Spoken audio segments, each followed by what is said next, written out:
what to write about. Trying to figure out what it's all about. Existentialist. Am I worth anything or just a scout? I don't know.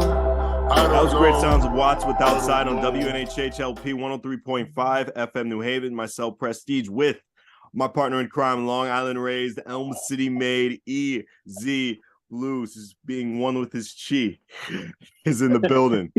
EZ BlueZ, you're better with introductions more than me. Who do we have with us today on Behind the Brand? We are in a world that focuses very much on what is in the spotlight. We are in a world where you can look at an artist and you can see them on stage, but you never truly understand all the machinery that happens behind the scenes. You never truly understand unless you started watching that Wu-Tang series that came out on Hulu, and you saw that it was not just the artist, that it was not just the videographer, that it was not just the songwriter, but it was the man behind the curtain. Wu-Tang was established by RZA, but also established by his brother. The person that went into those meetings, the person that fought for the artist.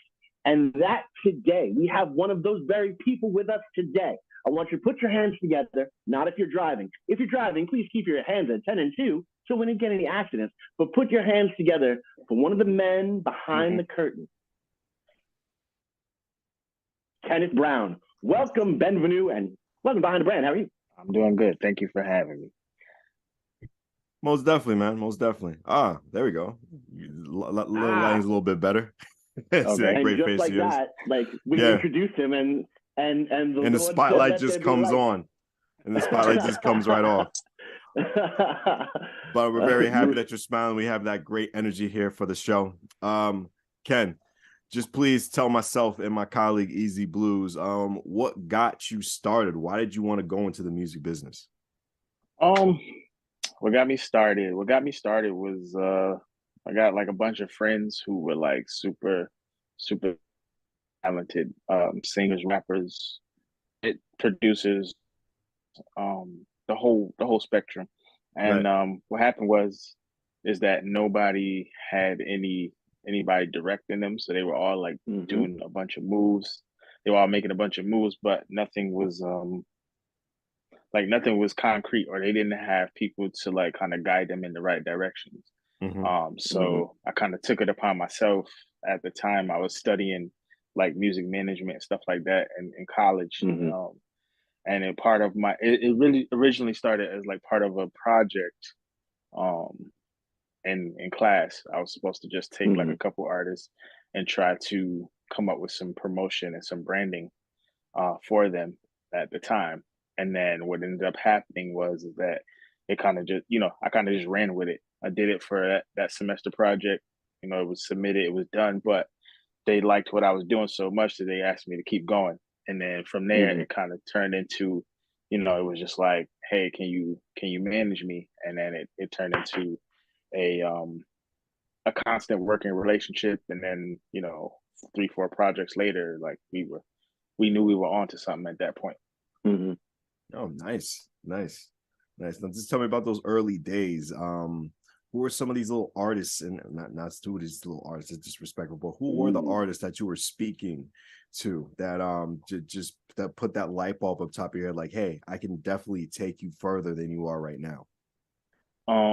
Well, there's one that you know very well, yes, by the name of JR, Jerome. He was actually one of the first to reach out.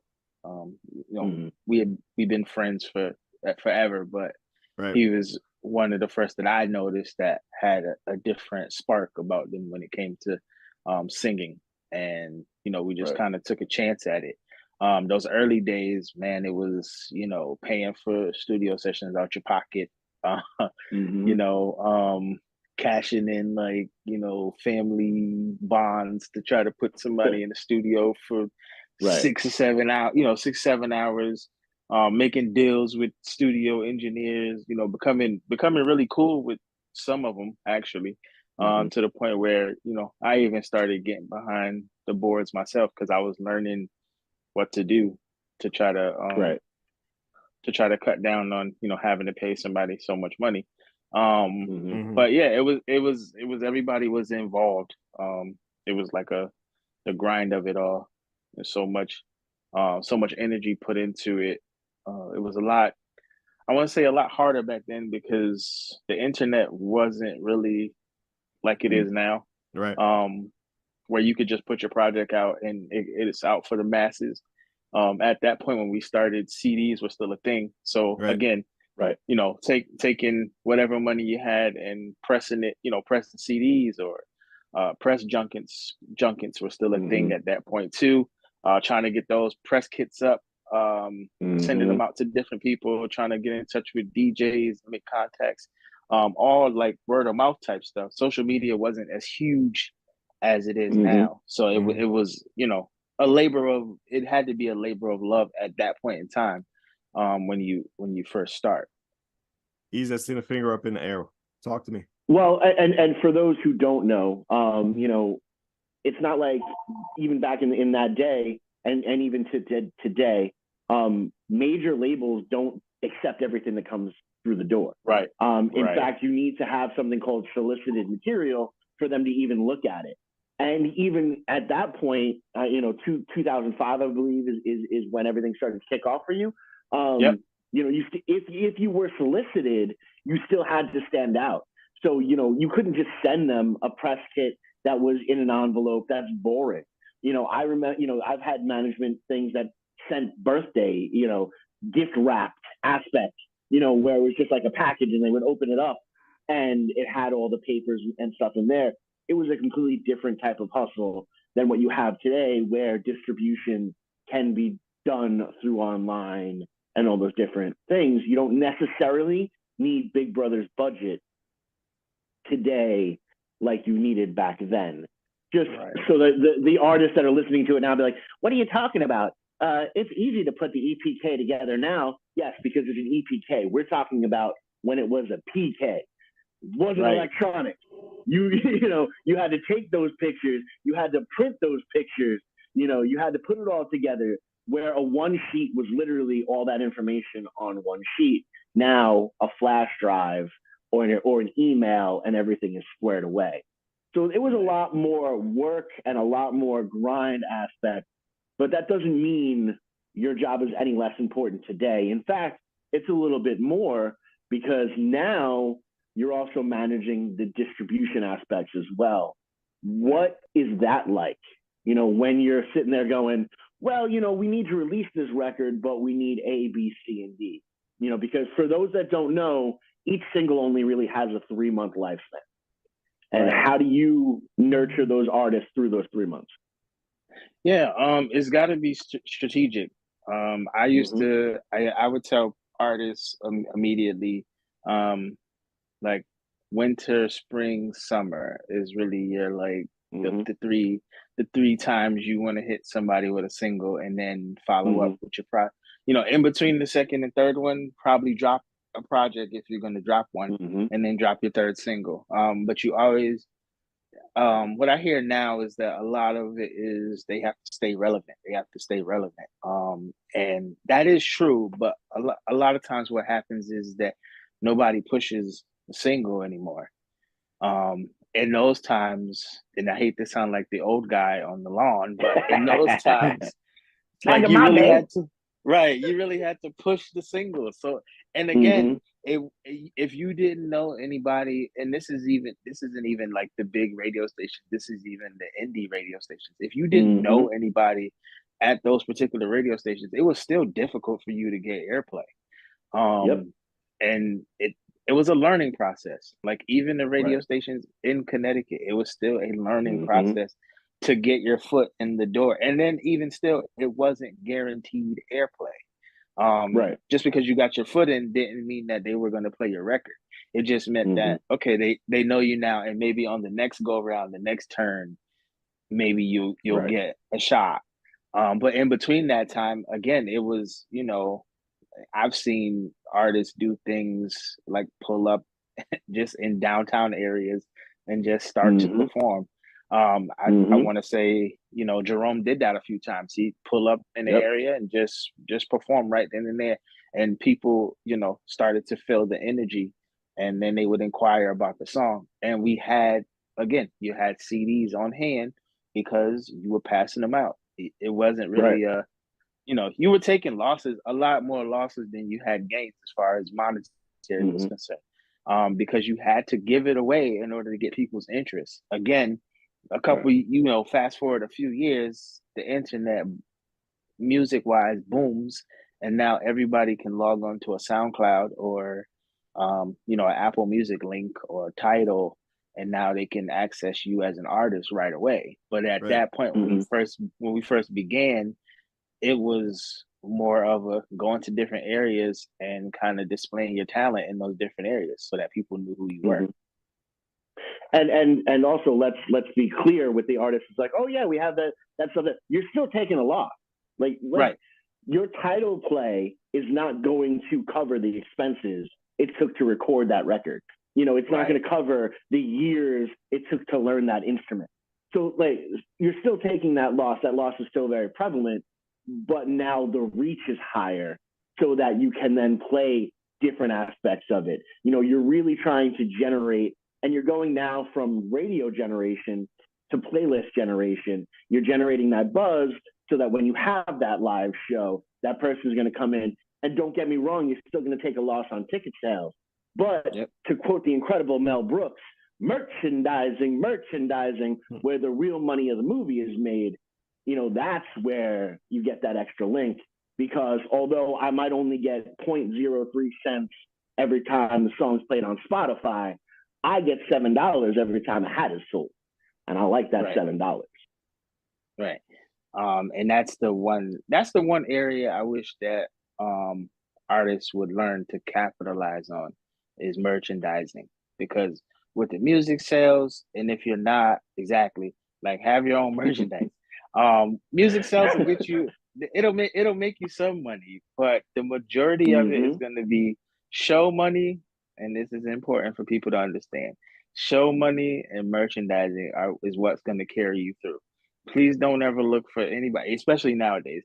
Don't look for anybody to give you a royalty check, and if they do, it's going to be very, very small. Because nowadays you have to promote yourself. There's no more promotions departments at labels anymore. You are your promotion department. Everything you do on an Instagram or Twitter or Facebook, that is your brand at that point. So also be very careful at what you do. That could be a good thing and a bad thing. Right. It can be good and bad, but you know, people would say like any publicity is good publicity, but that's not always true. Because if you're an up and coming artist and you attach yourself to something negative, that's just how people are going to view you and probably not pay attention to your music. So just be careful with that. But as far as like merchandising, it's very important to have the online store set up. You know, just try to maximize that to the fullest, and don't be afraid, especially nowadays, because you have the outlet, you have the social media outlet, like push your brand. I know it'll be annoying to some people, but I think a lot of artists don't push their brand enough. It goes back to the single. They'll put it out. They'll put it out on Friday, and then by Tuesday they're talking about the next thing. It's like you barely even got listens, but you're off to the next song. It's like, well, let me, you know, give me some time to get used to the first single before you give me a second and third one, et cetera, et cetera. Which comes to this question: how much of a shelf life for an independent artist is a single for? I would say in this day and time, maybe like 2 to 3 months would be adequate enough to get it on various different radio stations, because it takes time for radio to get accustomed to new music or put it in a playlist. And if you're off to the next single by the time they're playing the first one, it's going to create some confusion amongst your fan base and the people at radio who are just starting to play your new song. And again, that's all, you know, you learn that as time goes on. The first couple of releases, we rushed it. Like, we put a song out, and then we go back in and do another single, and then we sit on it for maybe a couple weeks, and then we caught the itch where we couldn't hold the music, and we just like put it out, and we just putting it out everywhere. And then we realized, trial and error, of course. We realized in the later years, like that was the wrong thing to do because people couldn't even catch on to what the first song was by the time we put the second one out. Right. So like with Jerome, that was a lesson learned. And then as I started gathering more artists, I took the lessons from him and it was much easier to deal with, artist 2 and then artist 3 and so forth and so on. How do you handle multiple personalities when it comes to being a manager? You have to remain like very calm. You also have to be like, their voice of reason at times, because a lot of artists believe, they believe in themselves. They're supposed to. And sometimes with that though comes an ego. And sometimes you have to be the person to say like, hey, such and such idea is good on paper, but it's not great at the moment. And, say it in a way that they can deal with sort of, I guess you could say, the rejection of their ideas, but not that they get, too pissed off or in their feelings to a point. You have to also, understand that they may not like your ideas either. Of course. And I, I've run into that several times where I might say an idea, let's go on this show and do this, for example, and the art, if they ask you to freestyle, like don't say no, like do it.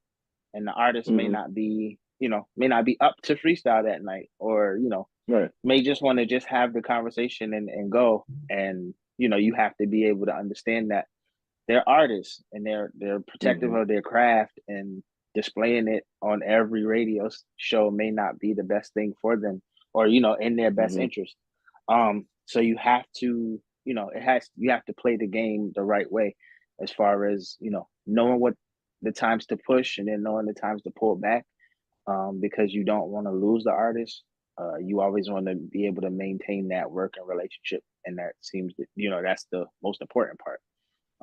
Because once the relationship goes south and they feel like they don't need you anymore, then you start to lose them, as they start checking in less and less, and then you find yourself like, oh, they're doing that on their own, and you out the loop, and you don't know what's going on, and then that just turns into a bad thing. So just with different conversations I had with a lot of independent artists and managers, and just from like different platforms, do you feel a lot of people confuse promotion with management? I think the line starts to get blurred a little bit, because the manager's role starts to encompass so many roles. Right. Like I said before in the beginning, with Jerome, it was like manager, promotion. It was sometimes a studio engineer. You start to do so many different things that the lines do get blurred. But management is helping them to make the right choices when it comes to, certain moves that they feel that they have to make as artists, and bringing them opportunities. It's not just, letting them get all the opportunities, bring them the opportunities. The one thing I would do with prospective artists, and I did this with an artist named Veness. She's a female rapper. Before I even started managing her, I got her music played on the radio. I did it just we've known each other for a long time. And I took like one of her singles that, I felt was a good record, and just gave it to like every DJ I knew. And then the responses were coming back that they would play the song. And so what I did was I took all the emails and I just kind of sent them to her just like randomly. And she like she texted me like, what's happening? And I'm like, this place is playing your song, or New York is playing your song, Connecticut, Philadelphia, etc. And she's like, well, how did that happen? And I'm like, well, I had the project. It was sitting, when I remember I asked you for those couple songs, and it was sitting in my email, and I just decided to send them off.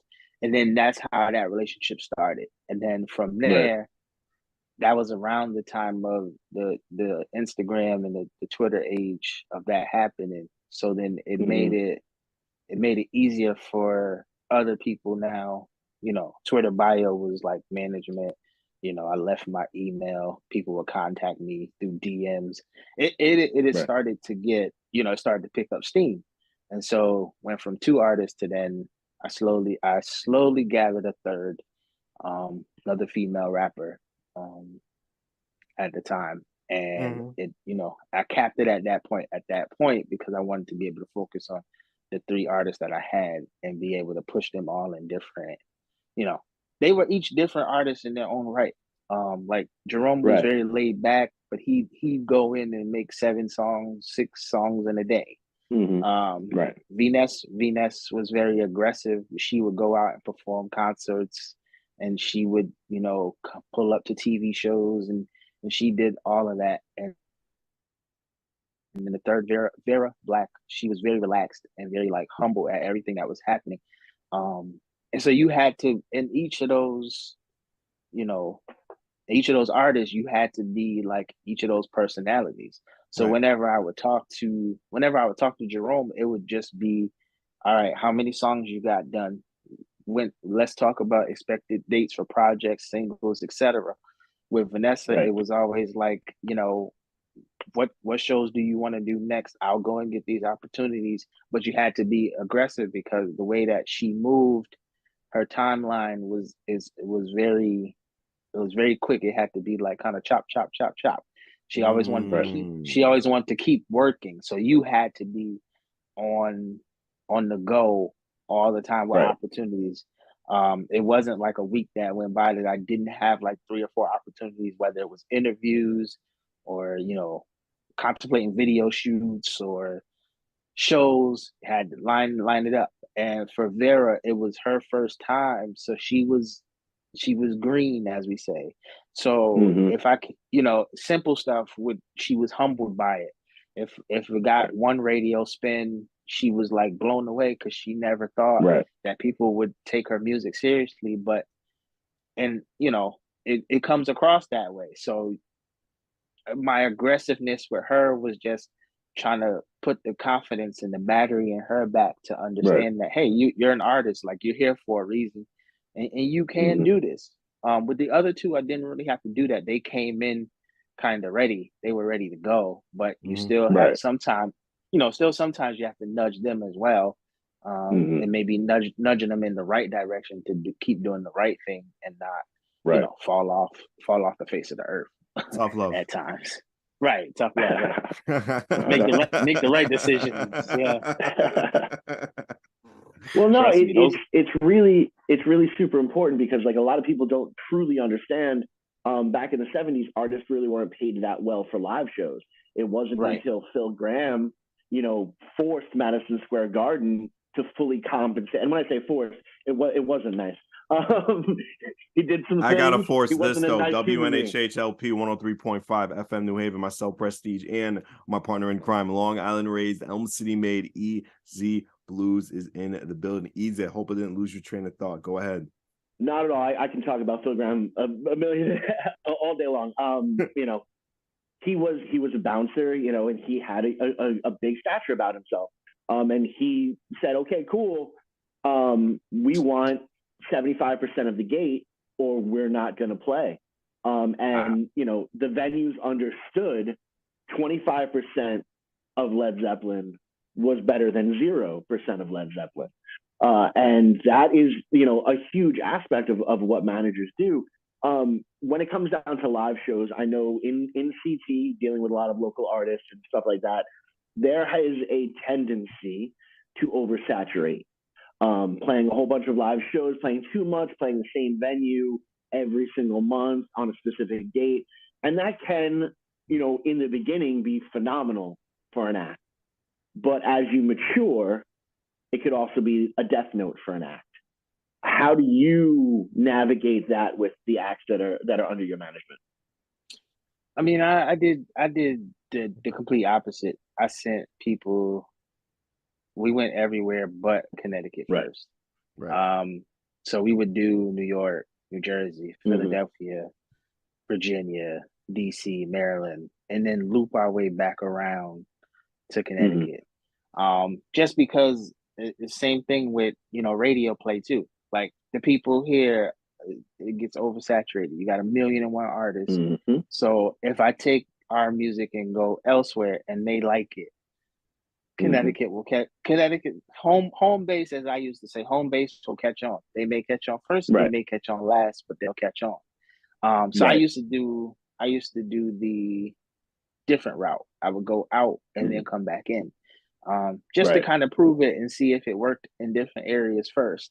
And then if it didn't catch, then okay, let's go back to the drawing board and try again. But every now and then you'd hit gold and you just pushed it until you can't push it anymore. There you go. That's awesome. Now, also, how do you move forward with the actual promotion? Because promotion isn't nowadays isn't necessarily done the same exact way. Where promotion is more public relations. And Right. how do you do that with your different interviews or reviews of particular singles and stuff like that? Is there a secret, or do you just want people to hit you up so you can do it for them? What I've noticed over time is that if you put it out, people will eventually review it. Right. If they know you and they know the artist well enough, they'll send you their personal thoughts and reviews on the music. It's rare that I had to ever hit somebody up and say, "Hey, review this for me." If they heard Right. it and they liked it, they let me know. If they didn't like it, they said, not so much, and try again or give me another one, and then we go dig and we get another one and then we bring it back. It was always like a trial and error kind of thing, and just kind of seeing, what sticks. If the song stuck, we kept it going. If it didn't stick or it stuck with some people, then that's when at most times we bring out another single. We get you a B-side to maybe the first single and try that one in a different area. So for example, if we got a song in Connecticut and it's good, but that same song didn't go over so well in, let's say, New York or New Jersey, we would definitely put out a different song in that area, just specifically for that area. I did try that method, and it does work to some degree, because the songs that you feel like will work everywhere, sometimes they don't. Sometimes in certain places they work, and sometimes others they won't. The same thing with the other two young ladies. Certain songs worked in certain places, and again, trying to keep them from getting discouraged when a certain radio station or certain state wouldn't like the music. Is just like, hey, give me another song and we'll try it and we'll see what happens. And then they kind of artists have to earn your trust, and if they can trust your judgment, then they'll know that you're able to guide their career in the right way. That's awesome. They say you can tell a hit within 5 to 10 seconds. Is that true? I usually would be able to tell you if it was gonna work by the first time. Yeah, about the hook, the first hook, I'd be able to tell you. The beat drop, first hook, around that point in time. If it didn't make me nod my head, or if I didn't move, then it's like, no, let's try another one. Because you can tell most people have the same type of feeling. Right. And what I've learned from people that listen to music is that the beat is what captures them first. So if the beat didn't capture me, it was kind of like, okay, well, let's see what they're talking about first. And then if it didn't capture me by the time, again, I heard the hook, I was kind of like, no, not so much. And again, those conversations aren't easy to have. I make it sound easy, but they're sort of in their feelings at that point, because as an artist, you're in the booth and you're recording, and you spent, I don't know, hour, 2 hours recording it, and you feel like this is a creative masterpiece. And then somebody who's coming in and just listening to it, or they may have been with you the whole session, but they're listening to it back, and they're like, nah, that's not working. It would piss you off. It would make you mad. Like it'd make you upset. And so you have to, again, approach it with caution, but you have to also tell them the truth. And I think a lot of what's happening now is that artists aren't being told the truth, Like I hear songs on a daily basis, and it's like, who allowed you to release this? I mean, it'll hit one of the criterias. Like the beat will be nice, but then the hook is like terrible. Oh, So Lord. by the time you get to the hook, you don't want to hear it anymore. But if the artist is popular, at that point, you could just put out anything, and you know that some part of the fan base will listen to it. You know, major artists understand that at some point they can put out whatever it is, but their fan base is so loyal that they'll listen to anything. Indie artists don't have that luxury because they're building most times they're building a fan base, and the fan base can become very fickle, and you could lose them if your song isn't up to the standard of maybe what the first one was. So you have to pick your singles with caution almost, because you don't want to lose the people that you gathered as fans. Right. No, it's super interesting, and I'm really glad you actually brought that up, because you really have to be very selective on what goes out there, and you also have to understand that just because you don't think it should go doesn't mean it's not going to go. You see that a lot with social media. You see that a lot with like the TikToks and different things like that. And you hear it from the content creators. The video that I thought was going to be absolutely amazing, 20 people saw. The video that was a complete and total throwaway that I just did as a joke, 1.8 million people saw. So you can't 100% know what's going on, or but you can hope. And we've actually had some incredible artists on here that talk about the value of a nomad. We are in an industry that has been built by yes men. And you don't want to tick off the artists. We've had all those different conversations that happen, but it is so super important. It is so super important to have that person be like, this is a really bad idea, and not like one of those, this is a really bad idea that could be huge later, or this is just a bad idea and you shouldn't go out that way. You shouldn't represent yourself that way. And that is one of the most important things of having a team behind you, and having a team that isn't scared for their job. Right. You bring value, you understand your value, and you stand up when it's important to stand up. So I want to give you your flowers for that. So thank you very much for having that perspective out there. Thank you. It's not easy. Because like you said, it's a bunch of yes men around. And to be able to have the confidence and the backbone to say, okay, I don't think you should do that, but because a lot of times artists are looking for a reason. You can say no, but they want to know, why are you going to say no? You just leave them with a flat no, they'll tell you, all right, okay. And maybe they'll spin around and do it without you knowing.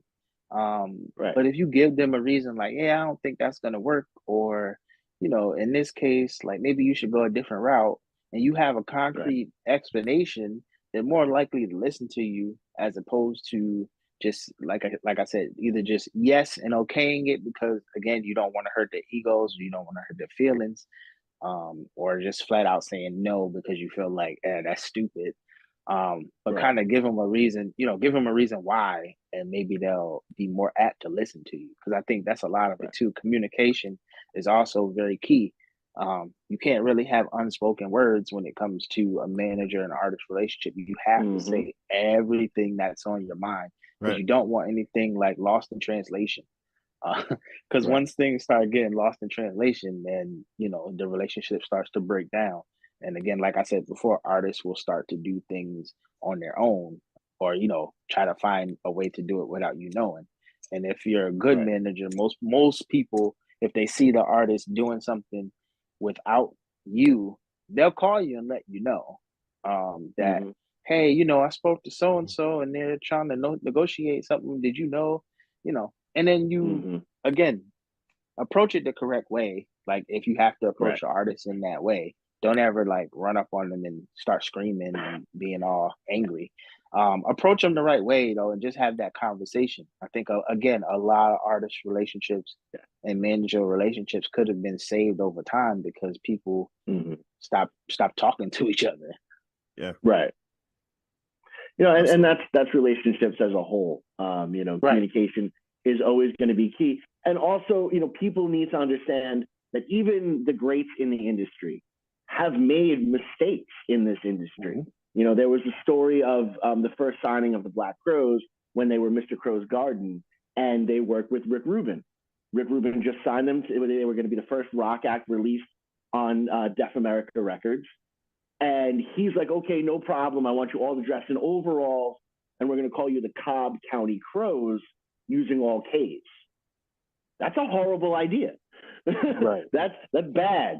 No, we're not going to do that. So as much as, yes, you have to stand up on the management aspect, the artist has to be able to check the manager as well, be like, we're not going to do that. I think that's an absolutely ridiculous idea. And me personally, I've sat in those meetings. Me personally, I've had people give me really bad ideas, and I've lost a lot of money because I didn't take those really bad ideas. But I've kept my integrity, and I'm still able to be an artist moving forward. How do you who's your sounding board? I would sound off because the way that the relationships were set up.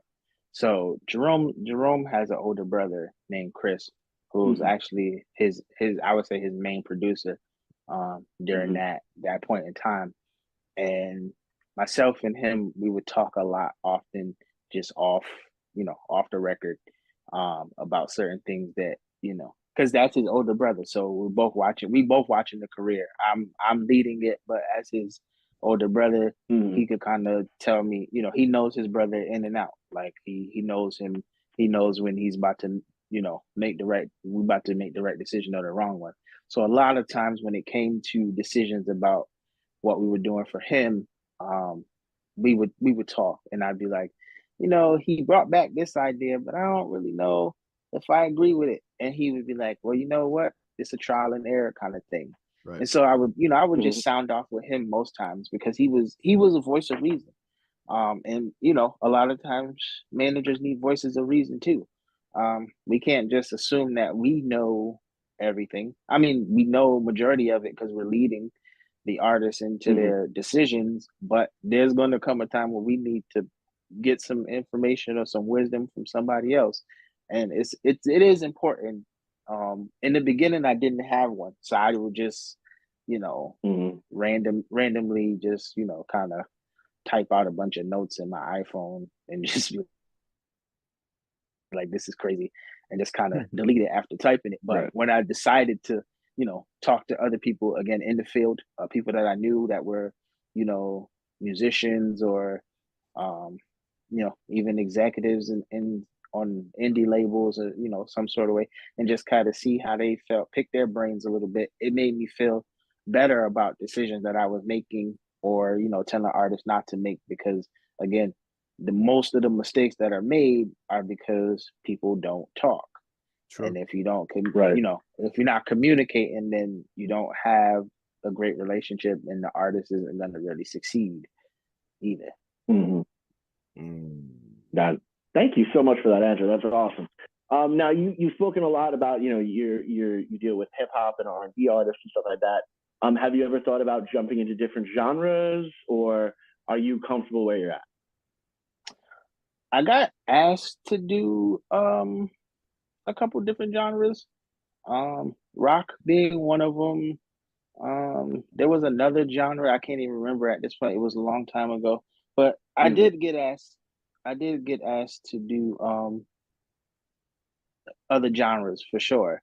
Could I do it? Yes. The comfort level of the artists that I have or work with or worked with in the past, the reason why it was so comfortable and so easy was because I knew them all on some personal level, whether it was school days or just through family connections. I knew everybody that I was working with, so it made it easier than as opposed to like introducing yourself. But I did have let me go back. I did have an artist all the way in Texas. Now the crazy part behind that was that I was again managing the young lady Vera, and they did a song together. And I guess he was impressed with the way like her social media and stuff, which I was running. He was impressed with the way that social media and things like that were being run and the way her projects were being presented and put out and the amount of radio play that she was receiving at the time. He was like very impressed. So he reached out to me and asked me to, I wouldn't say manage because he had his own popularity in his area. It was more or less like, could I offer consultation almost or consultant? Could I help him get into a bigger market, which would be at his point he was in Dallas, so he wanted to be able to reach out towards more of the East Coast, and I had a couple of connections in the West as well, like California. So he was trying to get his music pushed out to more of the East and the West Coast, as far as he was concerned. And so at first, I thought about it. I'm like, man, Texas, Connecticut, all we can do is communicate by like phone. And again, this is pre like Zoom, but FaceTime though. So FaceTime was heavy. Phone calls. I think we spent a lot of time on the phone. And just kind of made it work that way. Like studio sessions, I'd be on FaceTime and just trying to like coach him and guide him through like picking the singles and stuff like that. And it worked. Like he was able to get his music played like across the country. And so that let me know that nothing could really stop you from doing music. It can't. There's no barrier nowadays. In this time period, there's nothing that can stop you from doing music or managing or consulting somebody's career. There's nothing that can stop. There's no barrier that can stop you. You can literally do it through your phone, and it can be successful if you do it. If you do it the right way. The right way on WNHHLP 103.5 FM New Haven. Myself, Prestige, and my partner in crime, Long Island Raised, Elm City Made, EZ BlueZ is in the building. We got Ken Brown with us on Behind the Brand. Ken, you talked about like you can do stuff on the phone the right way. What is the worst way to do it on the phone? Is it inconsistency? That's probably number one. Okay. Inconsistency, not being available for the artist. Right. And at that point, if you feel yourself, not being available, it may be time to, put them in contact with other people and kind of step aside. Like I was doing all that at that time. I had a younger son. He's now older, but I didn't have my second son yet. So I was doing all this with like a family attached to it. I had a wife, and kids, and it was hard sometimes because the artist has a show, and your kid may have a recital, and you got to be like, okay, I'm gonna go to the show, and kid, I'll catch your recital, I'll catch the next one, and being able to like space all that stuff out, like it was difficult, but because my family was understanding that I'm holding these people's careers in my hands at to an extent, they were very flexible with me, and they understood. So you have to be able to be consistent. If you can't be consistent, don't try to be somebody's manager because they crave consistency. Artists crave consistency from their team. It's almost like second nature for them. If you're not getting them consistent work, they're going to find somebody else. It just it's something that you have to deal with. But artists, at least the artists that I worked with in the past, very understanding that, I do have a family and I do have to, take care of their needs too. But if you need me, I'm always phone call away. You call me, I'll get online with whoever I need to talk to, put you in the right directions, and I'll be there when it's time to, show up and do what we have to do. But everybody all facets of it have to work together. So the artist almost becomes like your family almost, because they get integrated into your life. And you have to be ready for that. And if you're not ready for it, don't bother trying to do it. Gotcha. I was at a music conference a couple years back, and there was a producer panel, and they said they had to get to know the artist, have to have lunch with them, just walk around the park with them, just to get inside their brain just a little bit, not like pretty much of like a cop, like interrogator aspect, but just like a sort of bond aspect, just with that artist, just so they can know the right notes to press, the right approach to do for a song. It's a little bit the same way when it comes to management. You have to have that great strength bond with that artist. If not, it's not going to work out. Yeah, I would definitely say you have to have a vibe, Mm-hmm. catch the vibe with the artist. Right. What I would do in the beginning, even before managing, I would, sit in on a session, Of course. and just kind of pick their brains, Okay. and try to see what they were, if where I was going in my mind with their vision was where they saw themselves, and if it matched up, then I knew we were in a good space. Um, so I did that with each artist. Even the gentleman from Texas that I did the consulting with, like I just kind of picked his brain like randomly, and when I saw that we were like on the same wavelength as far as like, we both family men, but we love Of course. music, and that's kind of what Mm-hmm. was drew us together. I was like, yeah, I could consult, I can help you through the projects, because we're on the same we're on the same length. We're doing the same vibe. Um, I feel like that's like one of the key things, um, in picking an artist that you're going to manage, is that they're working to do the same thing that you are. I always say that Right. the manager and the artist have to work together. Uh, one can't work harder than the other. Right. Right. Of course. You gotta Yeah. have that. Has You to got be that. symbiotic. Yeah, that Yeah, good work connection. Even though and right. that's how me and Easy work. I'm slurring my words. He picks me right back up. Yeah, Yes. He was trying to say symbiotic because we're both Venom fans. That's really what it comes down Oh to. man. Ken, we only got so much time left in the broadcast. You gave us a lot of great information, a lot of great detail just in your career and just working with different other people, especially when it comes to out of state and just networking, and just so much within this onion. And I definitely can see there's so many layers, but it's so little time we have. We'd like to give this last couple minutes to our guest. One, just give a little bit inspirational advice for someone who wants to go to a similar path as you. Number two, please give a rest of your social media and any future artists and anything, that you have planned for yourself in 2023, since you're always have this nice work cycle you have. So go right ahead. right. As far as like inspirational, man, I would just say if you love it, and don't ever leave it. Like don't ever quit. Um, I almost made that mistake. Like I almost quit. I almost Mm-hmm. gave up. Like I almost felt like, man, this is just too much. But Right. every time I would try to leave it alone, some way, some artist comes back and they Yep. need help with this, and I need help with this, and so you can't leave it alone. Like it's not going to leave you alone almost. So never, never, never, never quit. You'll find a Right. level of success that you can be happy with, and you have to hold on to that. Mm-hmm. As far as social media, I use more Instagram than anything else, so I'll give you that one. Mm-hmm. It is at Kenneth J Brown 24. Again, that's Kenneth. That's KENNETH JBROWN 24.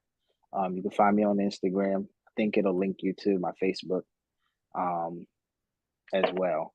I don't use Twitter anymore, but Mm-hmm. definitely find me on Instagram.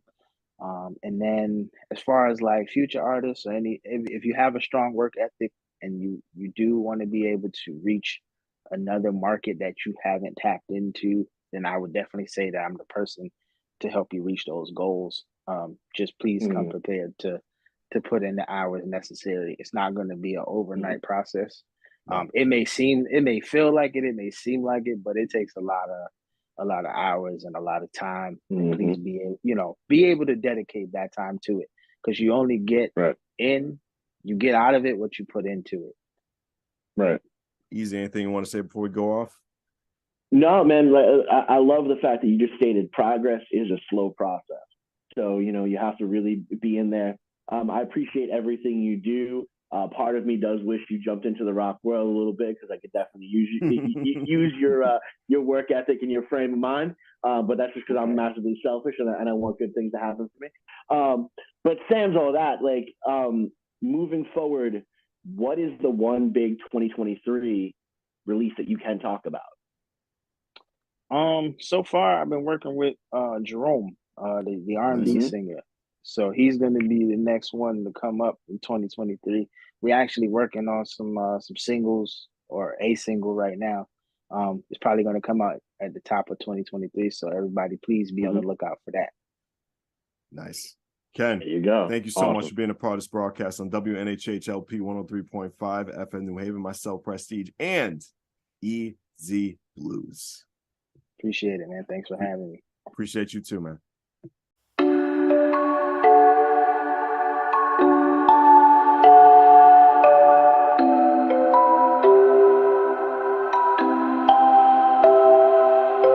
Wondering what to write about, trying to figure out what it's all about. Existentialist, am I worth anything or just discount? I don't know.